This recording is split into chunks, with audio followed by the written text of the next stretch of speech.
अस्सलाम वालेकुम, welcome to binary classroom. और आज के इस क्लास में हम लोग CS201 लेक्चर नंबर 8 को पढ़ने वाले हैं।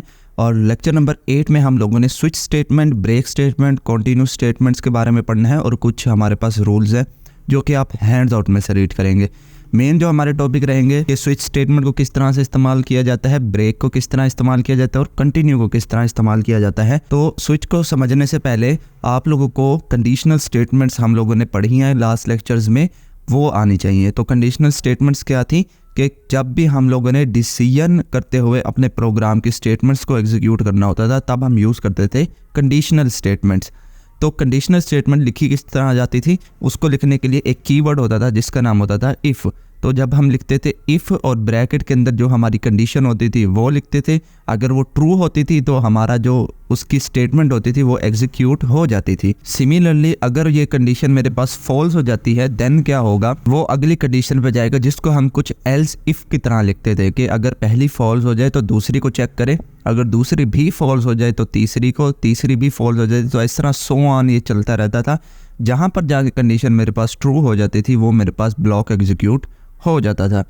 अब इसके अंदर अगर आप गौर करें तो आपको हर बार क्या करना पड़ रहा है, if else if else if else if लगाने पड़ रहे हैं, जो कि एक बैड प्रैक्टिस कह लें कि समझा जाता है।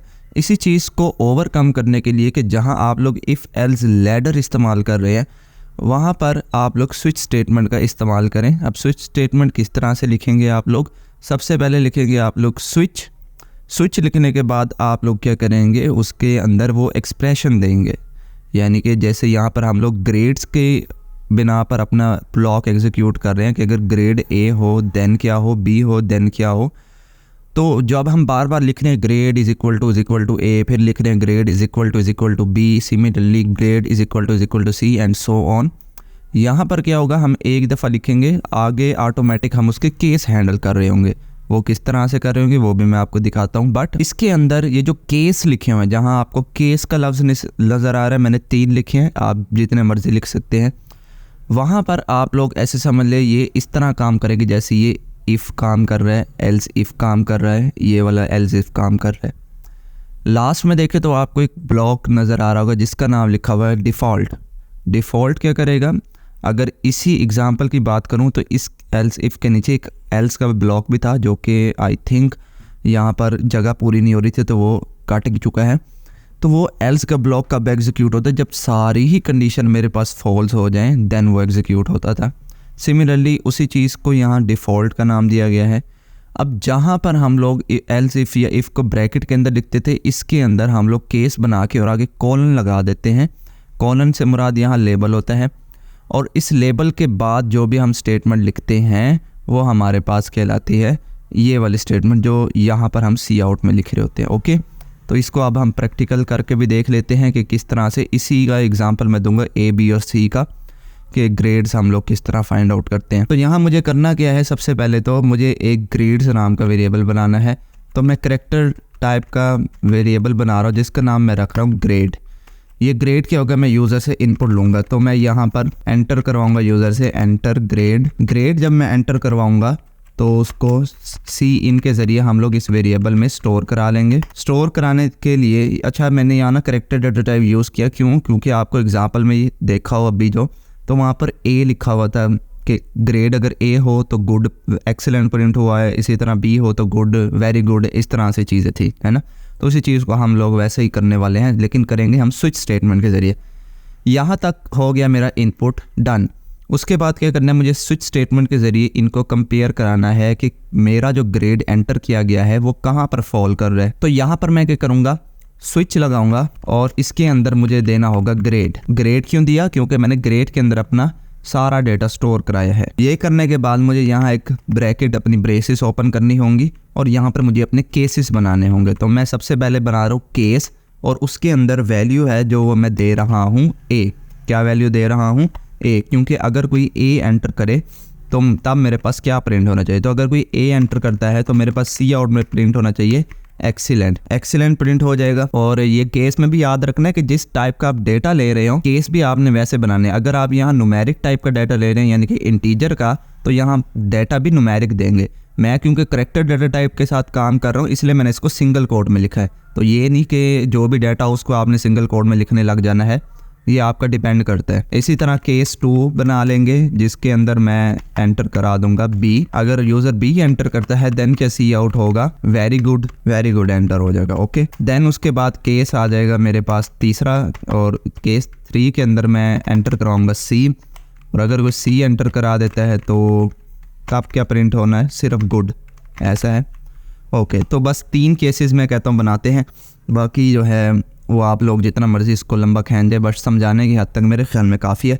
और एक लास्ट में आपको याद हो एक डिफ़ॉल्ट केस होता था। डिफ़ॉल्ट का क्या काम होता था, इस केस के अंदर कोई कंडीशन नहीं होती। डिफ़ॉल्ट का काम ये होता है कि अगर तीनों ही मेरे पास कंडीशन ट्रू नहीं होती, यूज़र कोई और नंबर एंटर कर देता, तो मैं यहाँ पर इनवैलिड ग्रेड लिख सकता हूँ ताकि यूज़र को पता लग जाए कि आपने जो ग्रेड्स इनपुट किए हैं वो सही नहीं है। तो यहाँ तक प्रोग्राम करने के बाद अगर इसको मैं सेव करके रन करूँगा तो यहाँ पर ये कंपाइल भी हो जाएगा, रन भी हो जाएगा, सही है।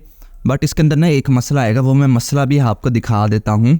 उससे भी पहले वो मुझसे पूछ रहे हैं कि ग्रेड्स एंटर करो। मान लो मैंने C एंटर किया तो प्रोग्राम के मुताबिक मुझे क्या प्रिंट हो के आना चाहिए, गुड प्रिंट हो के आना चाहिए। अगर C वाला मैच होगा तो गुड प्रिंट हो के आना चाहिए।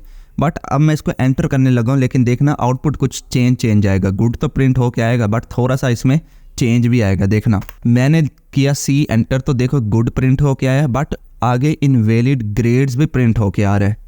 ये क्या हुआ, इसको थोड़ा अच्छे से समझने से पहले मैं आपको एक दफ़ा फिर इसको रन करके दिखा रहा हूँ, और इस दफ़ा मैं आपको यहाँ पर A एंटर करके दिखा रहा हूँ। आप देखना होगा क्या, A एंटर किया तब भी एंटर किया, देखो एक्सीलेंट भी प्रिंट होके आ रहा है, वेरी गुड भी प्रिंट होके आ रहा है, गुड भी प्रिंट होके आ रहा है, इनवैलिड ग्रेड्स भी प्रिंट होके आ रहे हैं, और ये तो सारे प्रिंट होके आ रहे हैं। ये क्या हो रहा है यहाँ पर, ये क्या हो रहा है? एक्चुअली में जो स्विच स्टेटमेंट होती है उसका जो भी केस मैच करता है जब, तो उसका जो भी रिज़ल्ट होता है वो उसको प्रिंट करा देता है, और उसके बाद जो उसके नेक्स्ट जितने भी कंसेक्यूटिव रिजल्ट्स होते हैं उनको भी प्रिंट करा देता है। लेकिन हमें तो इस तरह का रिजल्ट चाहिए नहीं, हमें तो वो रिजल्ट चाहिए जो एग्जैक्ट मैच करे। तो इसी चीज़ को रोकने के लिए हमारे पास यूज़ की जाती है ब्रेक स्टेटमेंट, जो हमारे पास इसी लेक्चर का अगला टॉपिक है। तो वो भी मैं आप इसी चीज़ में पहले करके दिखा रहा हूँ, देन पढ़ाऊँगा। तो ब्रेक में जो यहाँ पर लिखना होगा किस तरह, BREAK, तो मुझे ब्रेक लगाना होगा यहाँ पे। सिमिलरली यहाँ पर भी मुझे ब्रेक लगाना होगा, और यहाँ पर भी मुझे ब्रेक लगाना होगा, जबकि जो डिफ़ॉल्ट होते हैं वहाँ पर नहीं लगाया जाता। अब इसको मैं अगर सेव करूँ और रन करूँ, अब देखना क्या होगा। फिर से मुझसे ग्रेड्स के बारे में पूछा जा रहा है। मैंने A एंटर किया तो मुझे सिर्फ एक्सीलेंट प्रिंट होके मिला, अब मुझे बाकी रिज़ल्ट प्रिंट होके नहीं मिले। ओके, मुझे पता नहीं समझ आ रही होगी आपको अभी ब्रेक की, लेकिन अभी 1 मिनट रुके, मैं आपको अश्योर करता हूँ कि समझाऊंगा। अब जो डिफ़ॉल्ट वाला है उसकी मैं कहानी आपको समझाता हूँ। आप ABC एंटर करेंगे तो आपको एक्सीलेंट, वेरी गुड या गुड प्रिंट होके मिलेगा। बट अगर कोई ऐसी हरकत करे यहाँ पर कि ऐसे कोई इस तरह के सिंबल बना के एंटर कर दे या कुछ भी ऐसे कर दे, तो वो कराएगा इनवैलिड ग्रेड्स, भाई ये ग्रेड्स ही नहीं है। तो ये इस चीज़ को हैंडल करने के लिए हमारे पास डिफ़ॉल्ट का ब्लॉक एग्जीक्यूट होता है। अब आ जाते हैं ब्रेक और कंटिन्यू पर, कि ब्रेक और कंटिन्यू। इसकी मैंने डेफिनेशन कोई मैंने स्लाइड्स में लिखी हुई, ये देखें मैं आपको दिखा भी देता हूँ। ब्रेक एंड कंटिन्यू स्टेटमेंट लिखी, और यहाँ पर मैंने एक फॉर लूप का सिंटैक्स लिखा, क्योंकि ये यहाँ पर भी मैं आपको समझा सकता था, बट ये स्विच में भी ज़्यादा इस्तेमाल होती है। तो ब्रेक का काम क्या होता है, कंटिन्यू का काम क्या होता है, ये आप अभी मेरी ज़ुबानी सुन लें, फिर मैं आपको इसको करके भी दिखाता हूँ। तो ब्रेक स्टेटमेंट ये करती है कि जब भी आपका ब्लॉक एग्जीक्यूट हो जाता है, कोई भी ब्लॉक जहाँ तक एग्जीक्यूट हो गया है उसके बाद का एग्जीक्यूट नहीं कराती। जहाँ तक एग्जीक्यूट हो गया है उसके बाद का एग्जीक्यूट नहीं कराती। फॉर एग्ज़ाम्पल मैं लूप के ज़रिए नंबर प्रिंट करा रहा हूँ 1 से लेके 100 तक, बट मैं कहता हूँ कि जब 50 तक आप पहुँच जाओ तो आप ब्रेक कर दो। अगर मैं 50 के बाद ब्रेक लगाऊंगा, इसका क्या मतलब होगा कि 50 तक मेरे पास नंबर प्रिंट हुए, सही है, उसके बाद नंबर प्रिंट नहीं हुए। ये काम करती है ब्रेक। सिमिलरली कंटिन्यू स्टेटमेंट है, ये क्या काम करती है, वही हमारे पास सिनेरियो ले 1 से 100 तक मैंने मार्क्स प्रिंट कराने नंबर। अगर मैं चाहता हूं कि जैसे 50 हिट हो तो वो स्किप हो जाए, ये क्या काम करेगी, जैसे 50 हिट होगा तो 50 वाली आइट्रेशन को स्किप कर देगी, उसके बाद वाली को चला देगी। यानी कि जो मुझे रिजल्ट शो होगा वो उसके अंदर 50 नहीं होगा, 1 से 49 होगी और देन 51 से 100 होंगे। समझ नहीं आ रही, प्रैक्टिकली करके देखते हैं। तो स्विच स्टेटमेंट में ब्रेक का काम आपको समझ में आ रहा है, इसको मैं यहाँ से रिमूव कर रहा हूँ और अब मैं आपको समझाने लगा हूँ ब्रेक स्टेटमेंट। तो नाउ ब्रेक स्टेटमेंट को समझने के लिए मैं एक फॉर लूप लगा रहा हूँ और उसके अंदर एक आई नाम से वेरिएबल लगा रहा हूँ जिसको मैं 1 से इनिशियलाइज करा रहा हूँ और आई को मैं 100 तक एग्जीक्यूट करा रहा हूँ और आई के अंदर जो भी वैल्यू है उसको मैं इंक्रीमेंट करा रहा हूँ। ये करने से क्या होगा कि मेरे पास 1 से 100 तक जो है वो वैल्यू प्रिंट होके आ जाएगी। ठीक है, अगर मैं इसको सेव करके आपको रन भी करके दिखाऊं तो कुछ भी नहीं होगा, 1 से 100 तक मेरे पास वैल्यू प्रिंट होके आ रही है। ओके, सारी 1 से 100 तक होगी। लेकिन यहाँ पर अगर मैं ब्रेक और कंटिन्यू का इस्तेमाल करना चाहूँ, लेकिन सबसे पहले अब ब्रेक पढ़ रहे हैं, तो ब्रेक को इस्तेमाल करने के लिए मैं करूँगा क्योंकि सबसे पहले कंडीशन लगाऊंगा, अगर आई इक्वल टू हो जाता है 50 हो जाता है, देन क्या करे वो उसको ब्रेक कर दे। ठीक है, सेव किया, रन किया। अब देखना मेरे पास आउटपुट किस तरह से आएगा। देखो ये हुआ, शुरू से दिखाता हूँ, जूम भी कर लेता हूँ। 1 2 3 4 5 6 7 8 9 10, जैसे ही 49 हुआ, 49 के बाद ये वैल्यू हुई 50 यहाँ पर। तो जैसे ही 50 हुई तो यहाँ पर मेरी ये वाली कंडीशन हो गई हिट। तो जैसे ही कंडीशन हिट हुई, ब्रेक एंटर हुआ, तो ब्रेक के बाद उसने किया क्या, 49 के बाद जितने भी नंबर थे उसको चलाया ही नहीं। ये काम होता है ब्रेक का कि एक जगह जाके स्टॉप कर दे। अब मैं इसी को चेंज करके आपको कंटिन्यू का समझा देता हूँ। कंटिन्यू का काम करेगी, बस जहाँ पर ब्रेक लिखा हुआ है वहाँ पर कंटिन्यू कर दें, तो कंटिन्यू करने तक ही आपका ये सवाल हल हो जाएगा। अब देखना यहाँ पर भी वही कंडीशन है कि अगर 50 हो जाए देन कंटिन्यू कर देना। ये क्या करेगा कि 50 को स्किप कर देगा। देखो इस दफ़ा मेरे पास 100 तक वैल्यू प्रिंट हुई है, बट बीच में एक आप देखेंगे तो आपको एक चेंज नज़र आएगा। यहाँ पर ये देखें 49 के बाद 50 नहीं प्रिंट हुआ, 51 प्रिंट हुआ है। तो 50 कहाँ गया, 50 स्किप हो गया इस कंडीशन की वजह से जहाँ हमने कंटिन्यू किया था। तो जब आपने कंडीशन को स्किप करना हो किसी पॉइंट पर, वहाँ कंटिन्यू लगाते हैं, और जहाँ पर आपने स्टॉप करना हो तो वहाँ पर ब्रेक लगाते हैं। तो आई होप आपको ये समझ में आ गई होंगी, स्विच भी, ब्रेक भी और कंटिन्यू भी।